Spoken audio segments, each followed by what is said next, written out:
Well, here I am, Rabbi Gail Schuster-Buskila. I have not finished my Pesach cleaning, but I am here to talk for a few minutes about Parashat Metzora, which is the fifth Torah portion in the book of Leviticus. And that's because this year it's coming a week before Pesach. And what I do in terms of impurity for my house and cleaning it is an age-old ritual of cleaning out the leavened material, which could be breadcrumbs, it could be crackers, it could be all sorts of wonderful things that I love and that I can't have. In any case, here we go.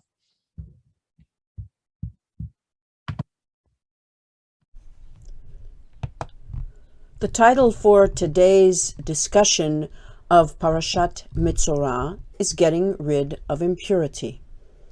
How do we do it? A little bit of a problem.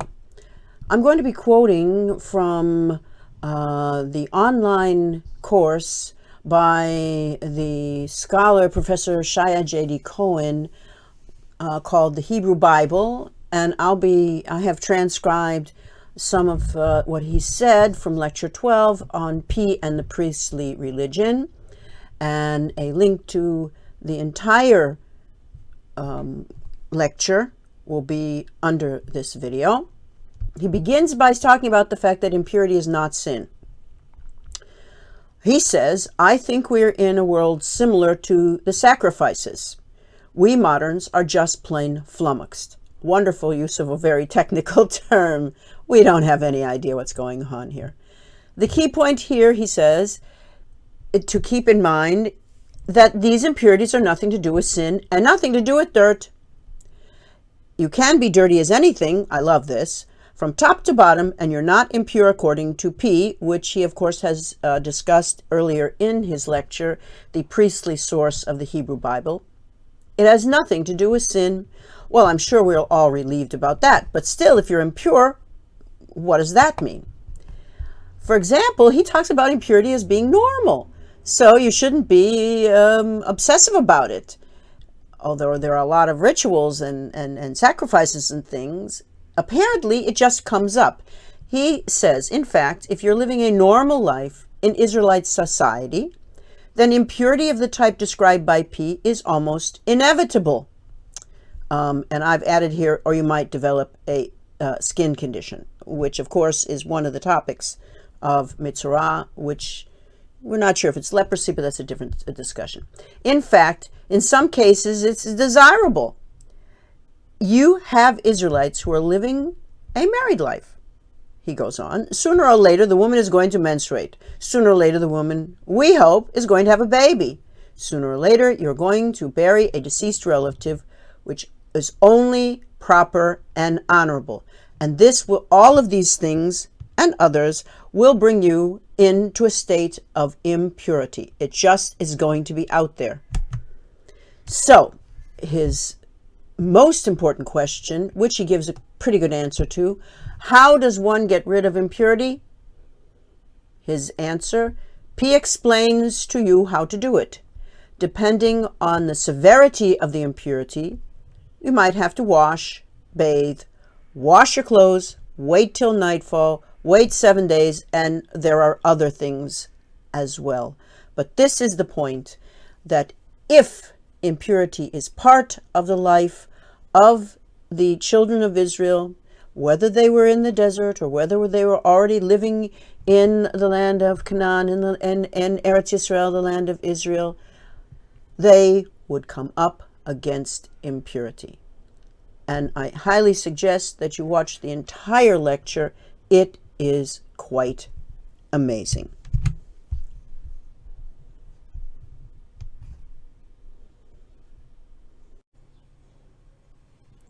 We are here on the Sefaria website, where you can read the entire portion and indeed the entire Bible with the Hebrew and the English put next to each other.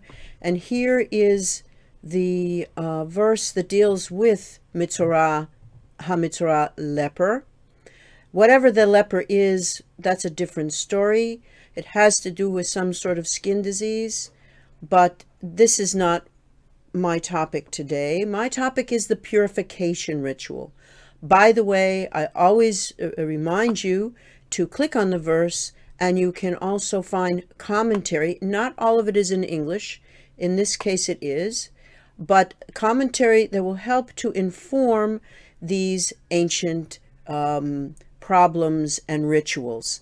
And we're talking about the law of the leper on the day that the leper has been clean. So whatever process has gone on in which the priest had been an active participant, in other words, a diagnostician, you will see a lot of different things that happen. But the next step will be is that if the person has no longer got this skin condition, then it's the priest that has to continue the purification. This is the whole aspect of how people are purified, and that it has to do with the priest going forth.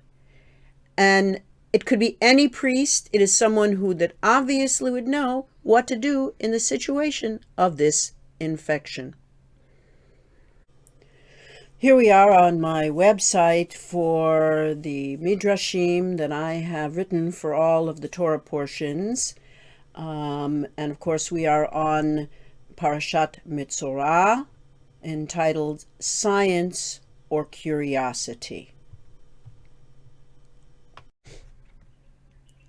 I don't really connect to the ideas here in Parashat Metzora. I talk about it as if there was a problem here of science or curiosity.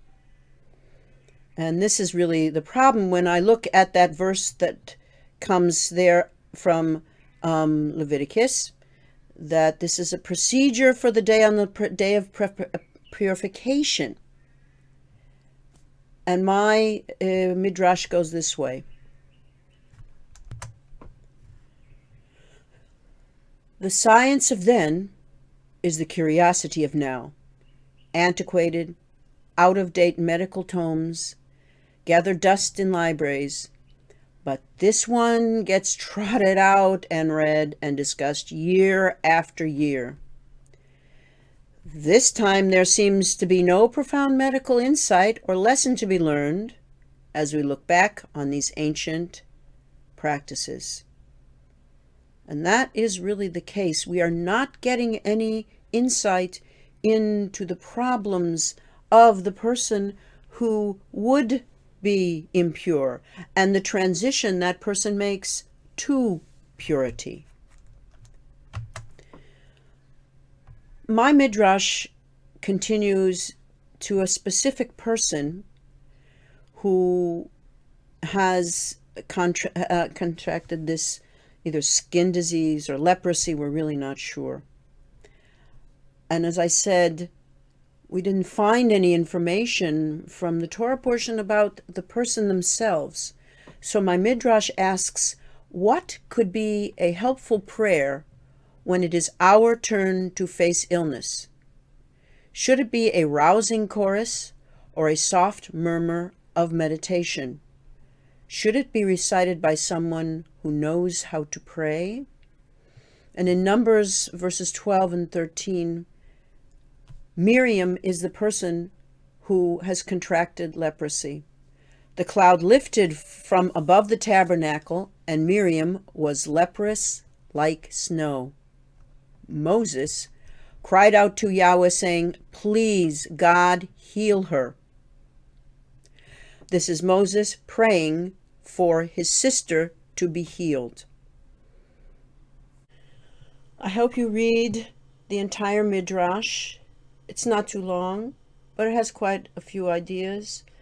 I have two ideas at the end, one coming from the aspect of, are we able to pray together when things are difficult? Or would it be better alone? And my answer is nothing that can be 100% sure.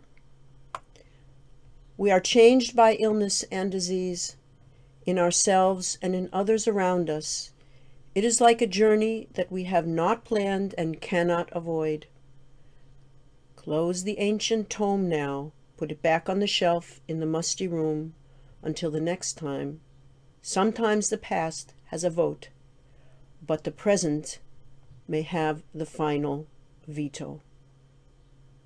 Very wise words said by my rabbi, Rabbi Mordechai Kaplan. Well, Pesach is coming, but it's already spring here in Israel, and I wish you could enjoy the wonderful aroma of the orange blossoms that are surrounding many of us in the center of the country, in the north, and sometimes in the south. And this is my wish to you, that you have a restful Shabbat Metzora, and that you have a time to get refreshed in the spring and have a Shabbat Shalom, and also Chag Sameach, Chag Aviv, Happy Pesach.